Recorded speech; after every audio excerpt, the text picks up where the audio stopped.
A Black Executive Perspective. Look, man, they didn't get a chance to play chess. They had to play checkers. Let's talk about it, T. Openly and honestly. There was a lot of smart kids A there. Black Executive Perspective. Now, my story's not unique. There's thousands of professionals of color who have experiences like mine. A Black Executive Perspective. Whether you're aware of it or not, it's a topic that is often avoided. We'll discuss race and how it plays a factor and how we didn't even talk about this topic because we were afraid. A Black Executive Perspective. America is facing a crisis on which, for once, Democrats and Republicans can agree: low voter turnout in local elections. The result is that an extraordinarily unrepresentative set of residents determines how local governments distribute services and spend the almost $2 trillion that local governments control. With Election Day approaching, today we will discuss the importance of voting in your local election and how to utilize your voting power to effect change. Welcome to a Black Executive Perspective podcast, a safe space where we discuss all matters related to race, especially race in corporate America. I'm your host, TonyTidbit. Most people who are registered to vote participate in the presidential elections every 4 years, but congressional, state, and local elections take place every 2 years, and in some states, every single year. Most voters don't understand the roles and the responsibilities of each official who represents them at various levels of government. How do we educate ourselves as a community to have not just more political awareness, but more political power? And what steps should we take to become more engaged voters? Today, our nation is in the throes of political chaos, and every day citizens are frustrated with continued repeals of basic human rights. Between book bans and abortion bans, the American voter has a critical role to play in ensuring responsible legislators and representatives are elected to represent them. Today, Makya Little, independent candidate for Virginia's 19th District Delegate, will discuss the responsibilities of officials in different levels of government and the mechanics of the state and local election process and why it's important to be active in our state and local elections. Makya Little is a first-time candidate running to represent portions of Prince William and Fairfax counties in Virginia's House of Delegates. She is a mother, a former FBI and CIA officer, an equity advocate, and a 27-year resident of Woodbridge, Virginia. In 2019, Makya fought to reform how African American history is taught in Virginia as the parent advocate of Virginia's Commission on African American History and Education. As a second-generation FBI employee, Ms. Little had worked with congressional leaders to draft legislation that enhances law enforcement accountability and transparency. Furthermore, as a survivor of domestic violence, she authored House Bill 1351, known as Makya's Law, and advocated for the removal of a 1-year waiting period that victims of domestic violence must wait to be granted a full divorce in Virginia. Makya Little is running to help unify her community so they can solve problems that impact their shared prosperity together. Makya, welcome to a Black Executive Perspective podcast. Thank you, Tony. I really appreciate the invitation and for you all creating this platform. This is amazing. Well, thank you. And obviously you have a lot going on, and I'm a little nervous. I had to make sure my background check was all squared away, being an FBI, ex-FBI, CIA officer. I'm start looking around the bushes to see who comes out, right? If somebody said I did it, maybe I did. All right. But all that being said, we're excited that you're here. And listen, at the end of the day, our episode today is very important, right? All elections matter. The importance of state and local elections. And, one of the areas that we all struggle in as a country is that a lot of people don't vote, okay? And they take for granted the right that a lot of our forefathers and foremothers fought and died to be able to do.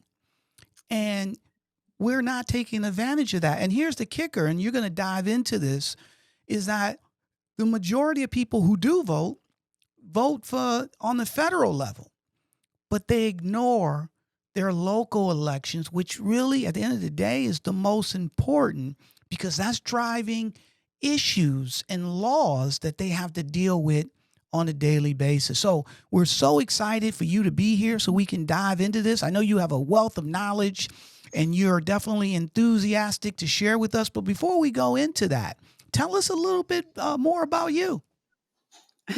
Well, I'm a mother of 3 public school students, and I consider myself just an everyday citizen until I saw an issue. I saw an issue with how African American history was being taught in our public schools here in Virginia, and had the most random chance encounter with the late Congressman Elijah Cummings.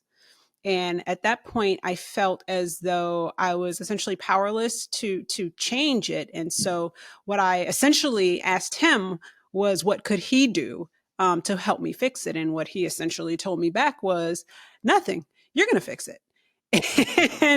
and he empowered me in a way that makes me consider him my first political mentor. But what he and his staff taught me is that everyday citizens absolutely have a role to play. And the change that we seek, we are not powerless to make that change. It's really taking the time to educate ourselves. And if we are passionate enough about an issue, which according to him, and I'm quoting, we who have benefited from an education, it's up to us to grab a hold of an issue and run with it. And he taught me how to run, and I am still running. We see that. All right. I mean, you got your sneakers on now. So I love it. I love it. I love it. And just so we're all on the same page, Elijah Cummings. So just so everybody knows, who is Elijah Cummings? Elijah Cummings is the late congressman representing the state of Maryland. His district covered portions of, I want to say, Baltimore County and maybe a little bit of the city. Okay. But he and John Lewis actually used to be mistaken for twins a lot, because people would accidentally post pictures of John Lewis when Elijah Cummings passed, and vice versa, since they actually passed fairly close together. But they were both men of Phi Beta Sigma Fraternity Incorporated, and had a lot of like values. Got it. Got it. Well, thanks for sharing. Les, anything you want to ask? Well, I have so much to say, but I think here, a lot of people who may not know, Phi Beta Sigma is one of the traditional Black fraternities that was established when we were going to school, when we were allowed to go into school. So there are female Black sororities and male Black fraternities, and one being Phi Beta Sigma, Omega Psi Phi, Phi Beta Sigma, Alpha Phi Alpha, and Kappa Alpha Psi. Yes, there are like a few of them. So definitely you all should look up that history if we don't have a chance to talk about it here, but it's outstanding, and it still exists today. It's thriving today. Very professional group of young men and women. We're very proud of all of them. I have a question to ask you. So getting into the topic of us being able to vote, locally, I'm concerned, why is it that we don't vote locally? Why don't Black people traditionally vote locally? Why do they feel that it's not as necessary as the larger elections? Well, I think you also have to remember that not only is Black history under attack with regards to what's being taught in public schools, but civics is as well. And a lot of the educational component to voting, why voting matters, what voting does, is intentionally being taken out and left out of schools. And so really what you have is a system of those in power teaching their own how to remain in power, and those not in power losing that education. And I've even encountered members of our community while campaigning who had no idea what a primary was. And I actually thanked them because they conceded, I'm a little embarrassed to say, but what's a primary? And I said, thank you for asking. Thank you for being humble enough to ask. And I was able to explain and make the comparison to the playoffs. Usually before you have the finals, which is the election, the general election in most Novembers, you have the playoffs. And so the playoffs is where you vote to decide who even gets to go to the finals. And he's, okay, got it. I'm gonna vote for you. Okay, great, thanks. But unless and until we create space and take time to educate our community, we'll miss these lessons, we'll miss these elections, and we'll miss ensuring that people with our priorities at heart are in those positions come the fall. Now, do you feel that this has changed since the 60s? Because in the 60s, my parents, and first time I got my voter's card, I couldn't wait to vote, primary or not, I was out there voting. So what has actually changed with our generation today, as opposed to our generation in the 60s, who knew that this is what we fought for? What changed? I believe it's voter apathy. We continue to press issues that we feel are important to our community, and we don't feel like we're being heard. And so people feel as though them voting isn't going to make a difference. And so they just sit it out. Them voting isn't going to translate to whatever, issue, food on the table, more money in their paycheck. I mean, how long have we as a nation been discussing $15 an hour as a minimum wage? Mm-hmm. So if that's your issue, $15, at what point do you just check out and say, there's nothing I can do to change this? So why make time? Let me ask you this. Are you ready to have this conversation? Let's do it. Okay, let's talk about it. All right. So before we get into the whys, why we're not, and the reasons and all this type stuff, right now you're running for the 19th Delegate District in Virginia. Is that correct? Yes. Okay. So obviously in every, in Virginia is the Commonwealth of Virginia, right? Where in Michigan is the state and stuff to that nature. So what is a delegate district? Because in every area, it's a little bit different. It is. And some states refer to it as your representative, and some states they refer to it as a delegate. But either way you slice it, it's basically the state house, which is the house level version of, say, Congress, right? And each house district is depending on the state. Every state has a different allotment of a number of congressional reps on the House side. Every state has 2 senators. And so obviously the Senate has a little bit more power, fewer members, 2 per state. So similarly, at the state level, you have a Senate and you have a House. And so in Virginia, they're called delegates and senators are called senators. Got it. But there are 40 in Virginia, 40 Senate districts, and there are 100 delegate districts. And so in the 19th district, it's based up of an area, a certain population that if you're elected, that you would represent those individuals. Is that correct? Yes, approximately 87,000 citizens reside in each House district. The district that I'm running for straddles Fairfax and Prince William counties. So I have Fort Belvoir, an area called Lorton, Mason Neck, and the northeastern area of Woodbridge, Virginia. So that's in the Prince William County. Okay, so I'm going to ask you this question before you're going to educate us on why it's important to vote at the local level. Okay, so quick question. I don't live in Virginia. Mm-hmm. However, if I did live in Virginia, let's say I just moved there, right, and I'm in your district, why should I cast my vote for you? You should cast your vote for me because I am genuinely running to represent people, which is why I've transitioned from the Democratic Party to the Independent Party. And one of the lessons that I learned in my race is the fact that there are, I'll call it party lines that one is expected to align themselves with. And even in the endorsement process, having conversations with different interest groups taught me that unless you are lockstep in agreement with each and every area of their platform, they will not endorse you.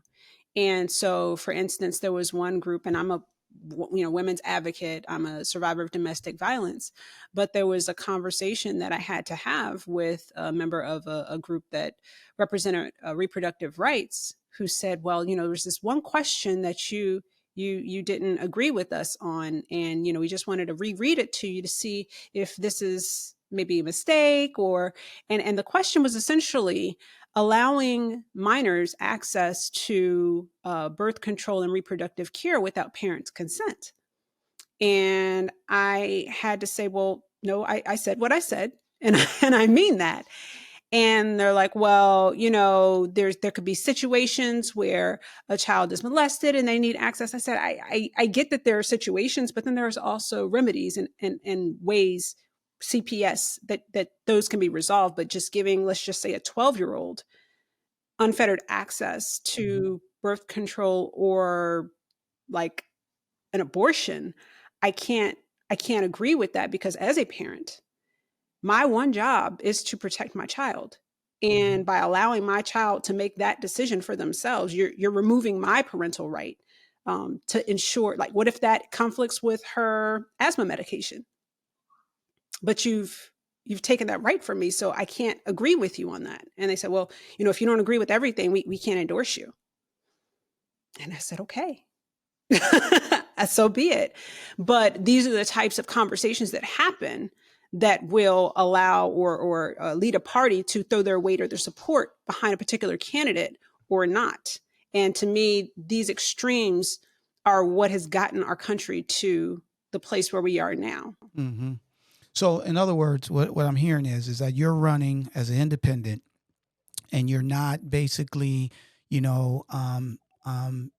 wiping a broad brush in terms of what a political affiliation believes. You're going to, bring your own ideas, your own thoughts based on your own morals in terms of, representing that district. That's basically what we're hearing? Absolutely. And I even when I was full gas pursuing the Democratic Party nomination, I would tell voters, I identify with Democratic values, but I'm an independent thinker.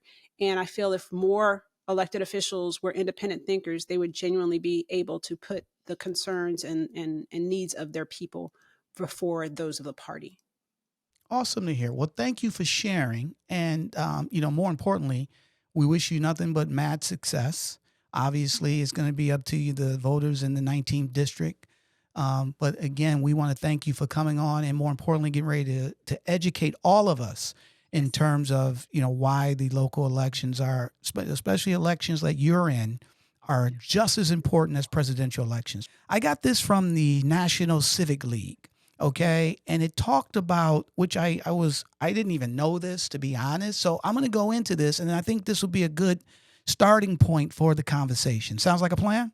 Sounds like a wonderful plan. Okay. So it says, while election turnout fluctuates based on competitiveness and voter interest, there's a persistent pattern of low participation in local elections.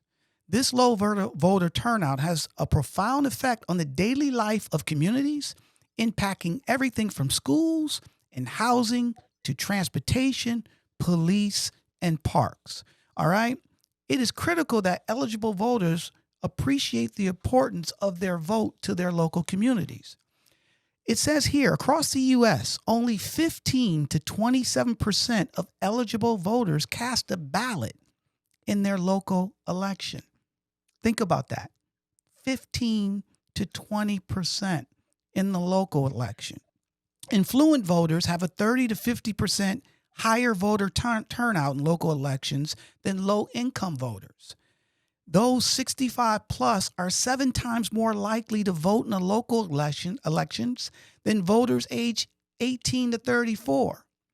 The median age of local election voters is in the 60s, with cities such as Miami, Las Vegas, and Fort Worth as high as ages 66 to 68. White voters at a rate of 20% higher in local elections than non-white voters. Okay, and here's the kicker. The overall impact is that local elected officials and policies are disproportionately influenced by older, affluent white voters. So there's a lot there, right? Only 15 to 27% of people, regardless of race, vote in local elections. The majority of people that vote in local elections are older individuals who tend not to move around, so they're planted versus somebody younger who's still trying to build out their careers, their families, so they're moving around, blah, blah, blah, blah. Okay? And then at the end of the day, the older voter who is the stalwart in terms of voting consistently, they're voting and their voices are being heard, but some of the things they may be voting on may be out of touch in terms of the community makeup, what's going on, the schooling, blah, blah, blah. But if you don't go to vote, you have no say now in that. So out of all those stats, I love to hear you laughing, you smiling. Out of all those stats, I would love to hear from you. What do you think about that? Just expand on it and let's kick this off. I would say everything starts and ends with money. Now, if you are of a lower income, let's just say you do decide to support a candidate. What is your level of access to that candidate? Because even if you attend, let's just say a fundraiser or an event, you got to have $50 at least coming into the door. And the amount of time that you're going to get with that candidate to make sure your issues are addressed is very little. So who has the most access to said candidate? People with money. Well, so I definitely get that point in terms of, obviously it takes money. You got to have people that back it. A little bit to what you were saying earlier in terms of why you are now independent. You got to follow a platform. My point is, the question is why aren't more people at the local level voting, right? Because that's really the key here. Because I think if more people were aware or voted, some of these things happen at the local level. Most of us think that it's the presidential level, it's the U.S. Senate, it's the federal elections that matter the most. But a lot of the local laws that people have to deal with, from school curriculum type stuff to every different type of thing that could affect people in the community, most people are not showing up. So what's your thoughts to that? Well, you got to remember where the media is putting their time. The media is not putting a lot of time into covering local races. And in Virginia, intentionally, local races are run in off years. So like it's 2023. There's no presidential election on the ballot. But guess what is? Board of County Supervisors, school board, sheriff, state house, state senate. And all of these races, unless you know that they're running right now, you're not getting that from CNN. You're not getting that from Fox News. So I definitely hear your point in terms of people not being aware, because you're right? Typically the bigger elections, they have more media coverage. They're every 4 or 2 years. They're on even number of years, where the local elections, for the most part, are odd number of years. They're not as highly promoted. So I definitely get that point.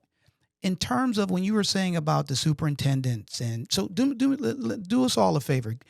In terms of like people who run at the local level, what positions would those be? School board is probably the one that's getting the most attention right now because school board meetings have now become sensationalized.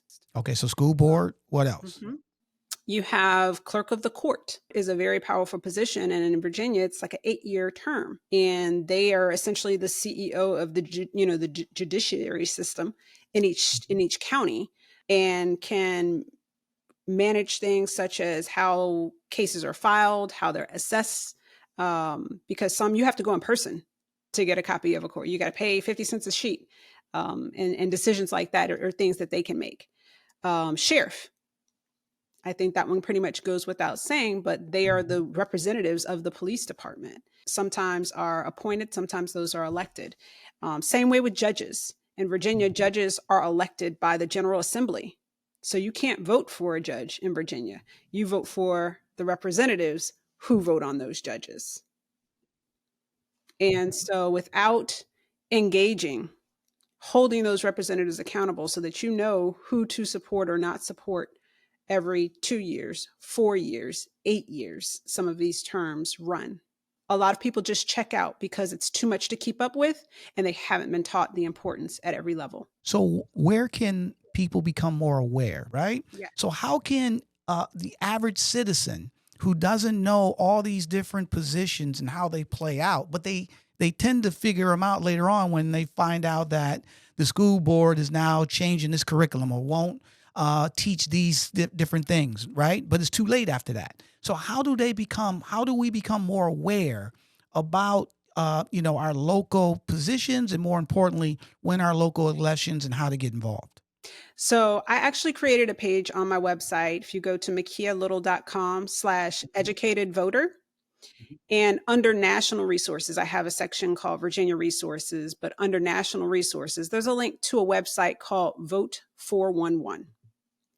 And Vote 411 will allow you to enter your address and do what's called a ballot lookup. And you can look up to see what's on the ballot every single year. Sometimes it may even be a special election.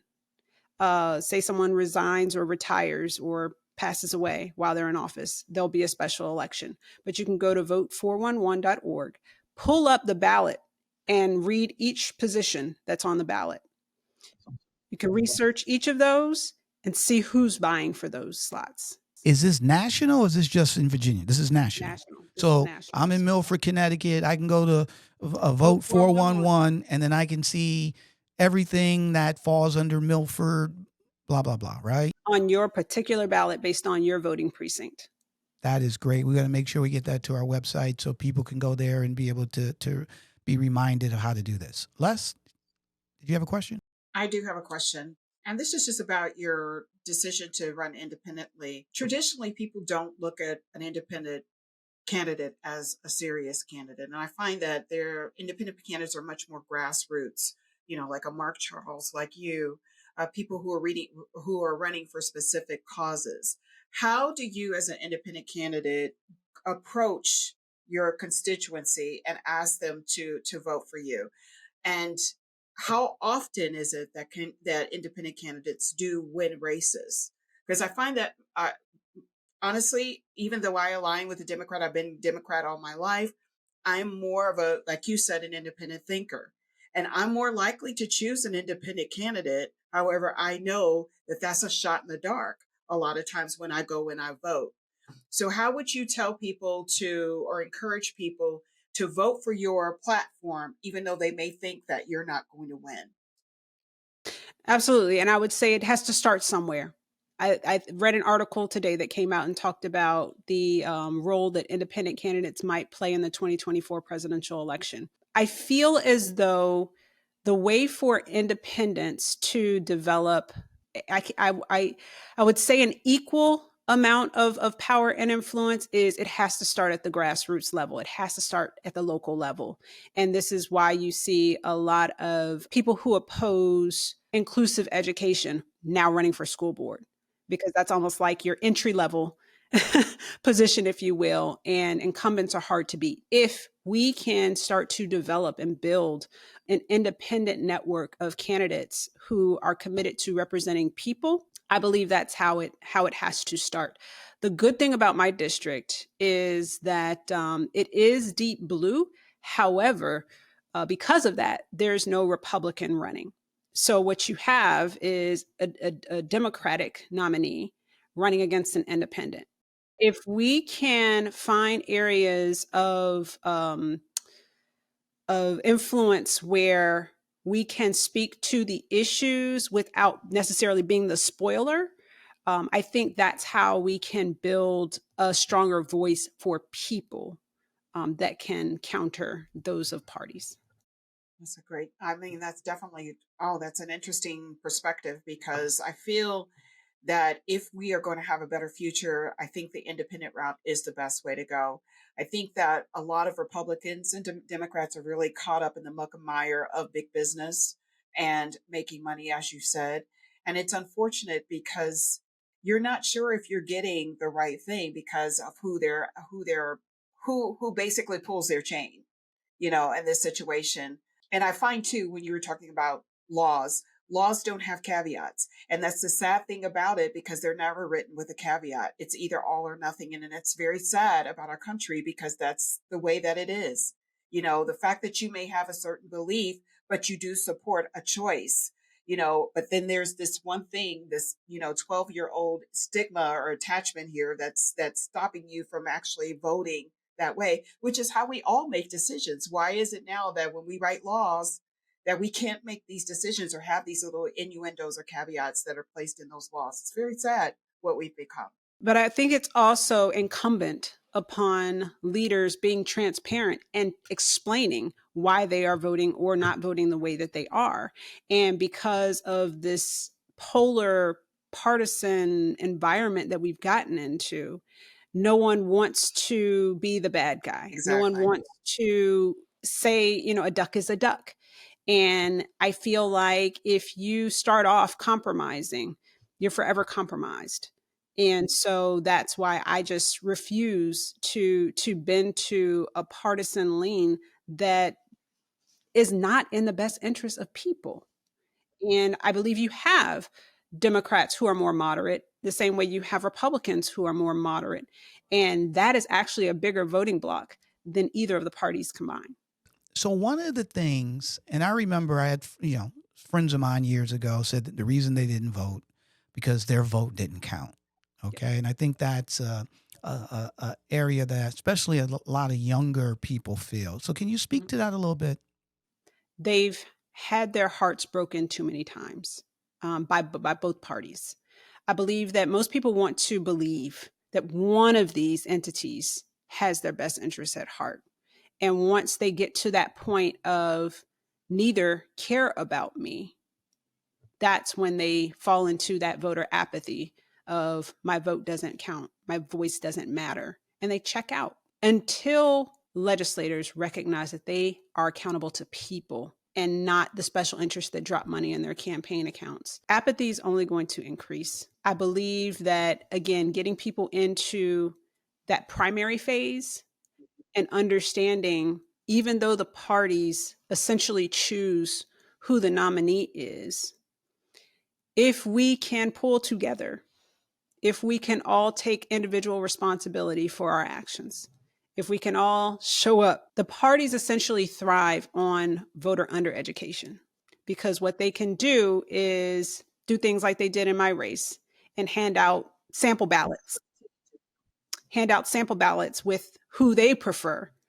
And because people believe that one party has their best interest, they vote party line. And then they hear their voice silenced. I think sometimes it's just that people don't understand how the voting process works. Okay. Especially from a federal standpoint where you got the electrical college. Okay. And they'll see a popular vote and then they'll see somebody else win because of the electorate. So that's lack of education in terms of how it works. Right. And then even at the local level where people, I've seen, places where I've lived at, where somebody would win, a state seat, a delegate in the Virginia, in the Commonwealth of Virginia, and they would win 1,500 to 1,200. Okay, so in other words, it's a city or town where there's 100,000 people, and the person running would win. 1,500 people voted yes, and 1,300 voted for somebody else. So that's 2,800 out of 100,000 people. My question is, how much is it versus empathy standpoint versus just lack of awareness and just lack of education in terms of how voting actually works? I think it's a little bit of both, honestly. And the reason why I'll say that is because when I jumped into the race, I was bright-eyed, bushy-tailed, I'm going to run as a Democrat. This is going to be great. I'm going to go all in to win. And little did I know, even though people kept saying, well, you know how the party is with insiders and party insiders, and are you considered a political insider? I'm like, no, I just resigned from the FBI. What do you mean? And it took some traumatic experiences to realize that no matter what I did, no matter how much money I raised, I mean, I had El DeBarge fly in off tour and perform in support of my campaign. No matter how many doors I knocked, no matter all the things that I did, the party was going to do what it wanted to do. And that was not let me win. And so I lost my race by 49 votes. And one can say, well, my vote didn't count because the candidate that I, went all in for didn't win, but in that same margin, your vote definitely would have counted. And so it's like you have people who have been jaded by the system and knowing that no matter what they do, the system will rise up against them. So why fight it?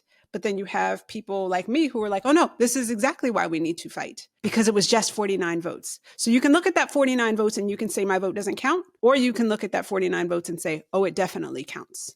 It's what actually pushed me to continue running as an independent was reading Shirley Chisholm's The Good Fight. Yeah. And she wrote that book 50 years ago to the year. And the things that she observed were the exact same things that I observed. And I had to recognize and accept that we have given our political power to an entity that will not give us a seat at the table. And so at what point do we own our political power and build our own machine, as they say?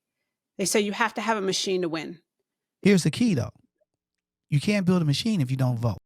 And number two is this, and I think sometimes we're getting caught up in, sometimes people lose. Hey, if we get caught up that, oh, you know what, I didn't win, so my vote didn't count, then basically we're saying that you got to win for the vote to count. It doesn't work that way, right? And at the end of the day, if I'm running for class president, all right, and I didn't get it, guess what? The people that voted and they didn't vote for me, then guess what? Then I need to find some more votes.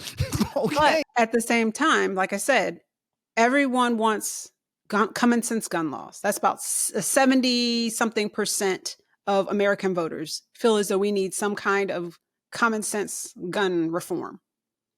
Where is that? So if you're saying my vote does count and the majority want this thing, but it's not happening, it's easy for people to say, the system's broken. I'm not going to waste my effort.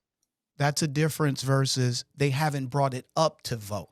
Okay. So it's you're 100, because to your point, they know if they brought that to a vote, it would lose. It's important that, people understand that their only chance of power, the power that they have, is their ability to vote. Okay. And if we start getting caught up in semantics in terms of, well, I voted, but then this happened and this happened. And so it didn't, a person who I voted for didn't win. So my vote didn't count. We have to get away from that. We have to come to the polls, do your research, and you vote. Okay. And if the person wins, great. And if the person lost, then guess what? That's part of the process, but your vote did count. Right. But here's the thing. This is where it becomes more than just a vote. It can't just be a vote. It has to be a vote.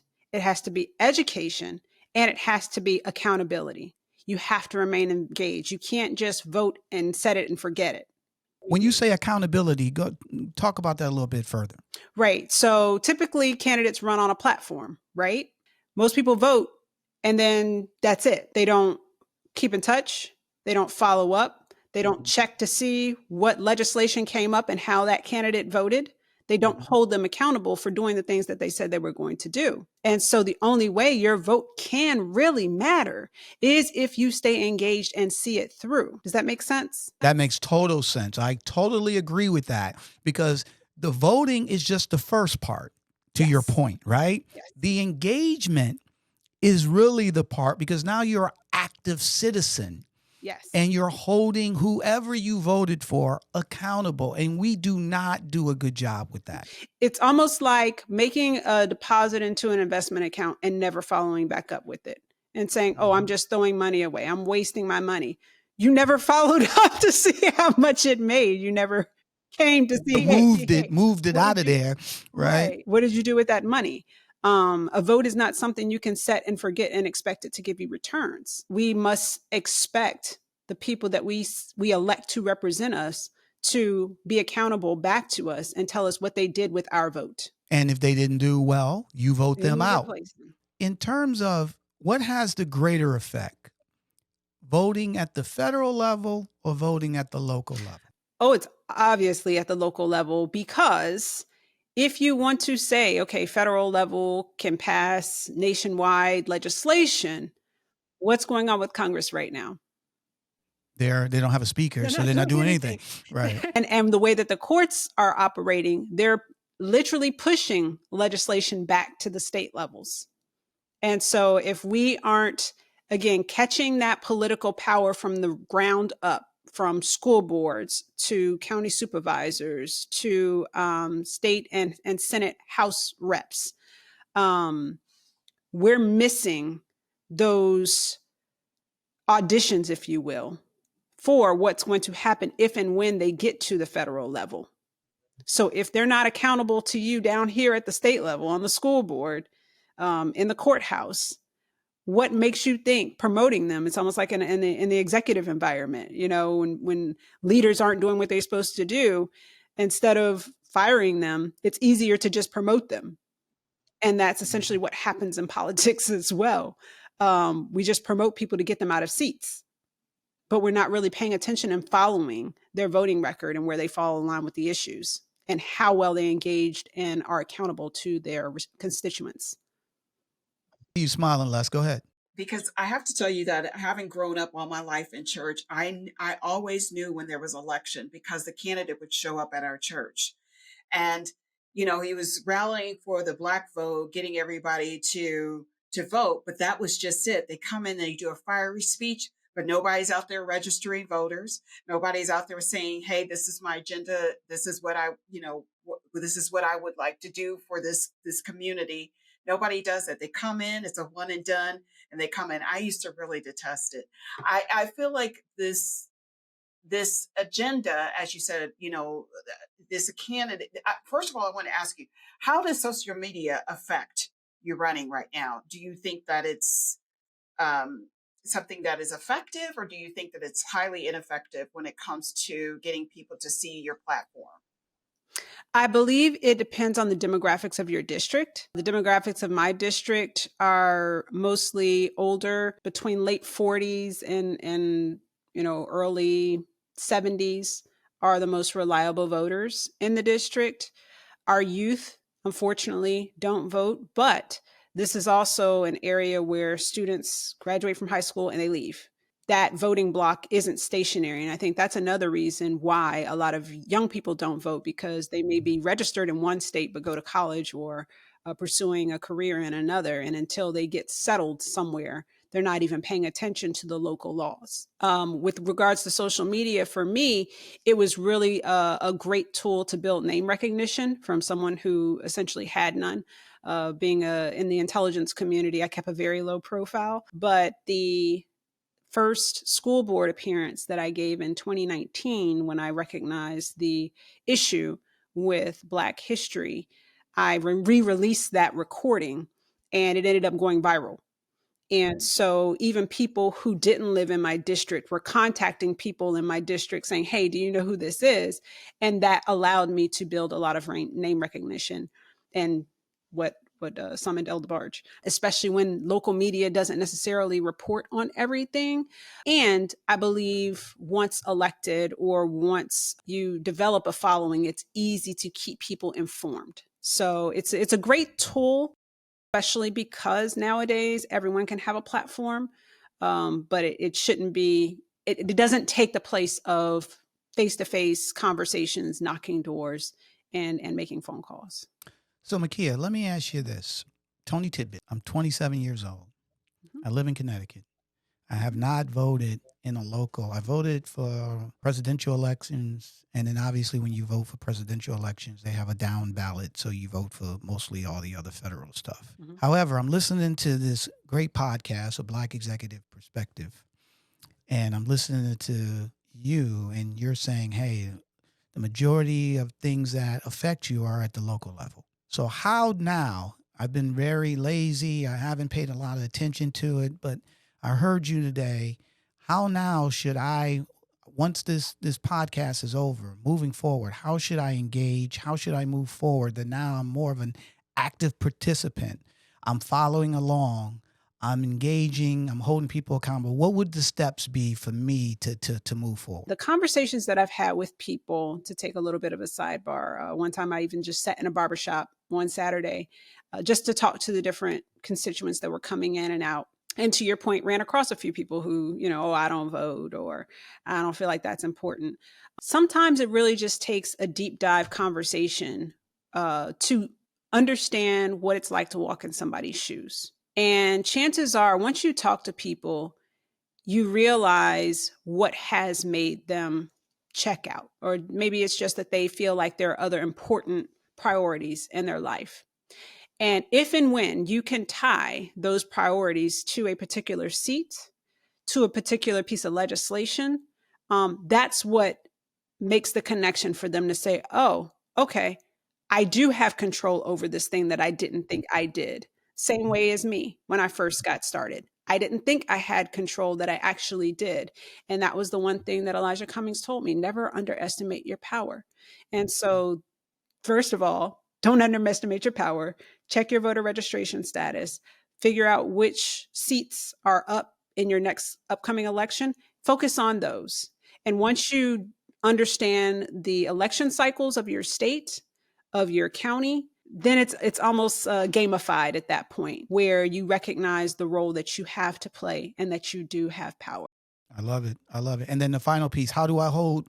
I voted for Double A here, right? He said he was going to do blah blah blah and this and that. So how do I hold him accountable? You figure out where his office is.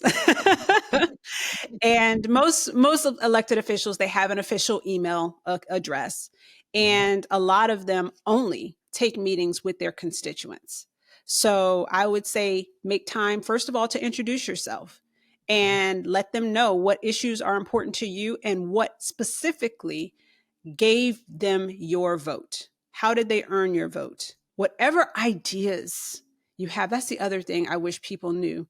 Whatever idea, legislators don't come up with legislation on their own. The legislation they come up with comes from constituent conversations. At least it should. And so meet with them, let them know what issues are important to you, offer to help build support for said legislative idea, champion that legislation, testify in support of that legislation, and stand there and watch those legislators vote up or down on your legislation. That's how you become an engaged voter and learn that your vote really does matter. I love it. I love it. I feel more educated right off the bat right now. Les, final question. A lot of times too, people don't realize that you get your ballots in the mail. Pay attention to those ballots. Look at the agendas there. Do research. You don't have to actually physically go to a ballot place or a voting spot. You can actually send in your ballot, and that's still as valid as having to be present at a place. Absolutely. And in Virginia, you can actually sign up to have those ballots automatically mailed to you every single election. And either you mail it in, or you can go on election day and just drop it off at your local precinct. Makya, final thoughts for the audience. What do you want to leave with everybody today? I cannot get the words of Elijah Cummings out of my head. And so I will just reiterate that we who have benefited, apologies for Sir Phoenix. Don't worry about it. He's excited too. You want to vote, sir? You want to hear it? Go ahead. But no, we who have benefited from an education, and that's at any level. And it's also, some of that education is this right here. We who have benefited, it's up to us to grab a hold of issues and run with them. And as they say, no one can do everything, but everyone can do something. And that's vote. I love it. I love it. And I am, you talked about find a champion. I think, Les, we found a champion here. Makya, just awesome. Love your passion, your intellect, how you're giving back to your community. And we wish you nothing but mad success. You've given us a lot here today. I know I've learned a lot from this conversation. So I really want to thank you for coming. And, hopefully we can have you back at, once you win. Right. And then we can talk about some of the things that you're going to do. Okay. And some of the changes you're going to make, which is great. So I hope you enjoyed this episode of A Black Executive Perspective and the importance of voting at the local level. Makya gave us a lot of great insights. And she talked about, and this is one of the things I really appreciate, she gave actual steps that you can be able to take, right? Number one, register to vote. Come on now. That's not hard to do, right? Register to vote, right? Go to Vote 411. Am I correct? Go to Vote 411. It's a national database. Tells you exactly when the elections in your local community is going to happen. What issues are on the ballot, the whole 9 yards, right? And then more importantly, ask, hold them, grill the person that you want to find, do your research. What do they stand for? Why do they stand for it? Do you believe in them? Do you believe that they just want your vote, or do they actually going to do something? And then if you decide to vote for that person, hold them accountable, right? Make sure that they are doing exactly what they say they're going to do. And if they're not, bring it up and then vote them out, right? And there's nothing wrong with that. Because one of the things she said we didn't speak on is that very rarely, as a matter of fact, I don't even know, somebody that comes from nowhere and just jumps into a federal position that they're going to run for this office, it usually starts at the local level and they work their way up. So, and 9 times out of 10, you're going to know that individual if they're good, bad, or indifferent. So very, very important. I have 2 tidbits today because this is such an important topic, all right? Tony's Tidbit. Thank you, Double A. Tony's Tidbit, right? So the first tidbit is voting is not only your right, but also our power. When we vote, we take back our power to choose, to speak up, and to stand with those who support us and each other. And that's Luing Ung. The second tidbit is this. Your voices are being heard, and you're proving to our ancestors that their struggles were not in vain. Now we have one more thing we need to do to walk in our true power, and that is to vote. And that's by Beyonce. So, you have no excuses, none whatsoever. Every person, regardless of whatever the political platform that you follow or don't follow, you should register to vote. Your vote does matter. Everyone's vote matters. And like Makya said, 49 votes from her winning, that means there were 49 people who didn't vote who said, my vote didn't matter. And it does. So make sure Election Day is right around the corner. It's important that everyone, this is your opportunity to speak. This is your opportunity to engage as a citizen of the United States, wherever you are, whatever your local place is. This is your opportunity to vote, to voice your opinion. So please make sure you use it. And more importantly, I'm glad that you used this time to spend time with us at a Black Executive Perspective podcast. Please subscribe. If you haven't subscribed to a Black Executive Perspective podcast, go to wherever you're listening to this podcast, hit the subscribe, the follow button. It allows us to be able to reach and share with more individuals. Follow us on all the social channels, LinkedIn, Twitter, YouTube, Instagram, on TonyTidbit, BEP, and leave us a rating and review. Tell us, did you like Makya? She was awesome. I thought so. We'd love to hear what you think. Did we ask the right questions? Did I forget something? Tony, tell me. Tony, you were horrible. Oh, we loved you. Whatever. We want to hear from you because this platform is not our platform. It is your platform. So, for our distinguished guests, Makya Little, candidate for the 19th Delegate District in Virginia, from the amazing Double A, Adrian Alvarado. Woo! From the legendary Frye, I'm Tony Tidbit. Come back and join us so we can talk about it, and we're out. Thank you for tuning in to this episode of Tony Tidbit, a Black Executive Perspective, and for joining in today's conversation. With every story we share, every conversation we foster, and every barrier we address, we can ignite the sparks that bring about lasting change. and this carries us one step closer to transforming the face of corporate America. If today's episode resonated with you, consider subscribing and leaving us a rating or review on Apple Podcasts, Spotify, or wherever you get your podcasts.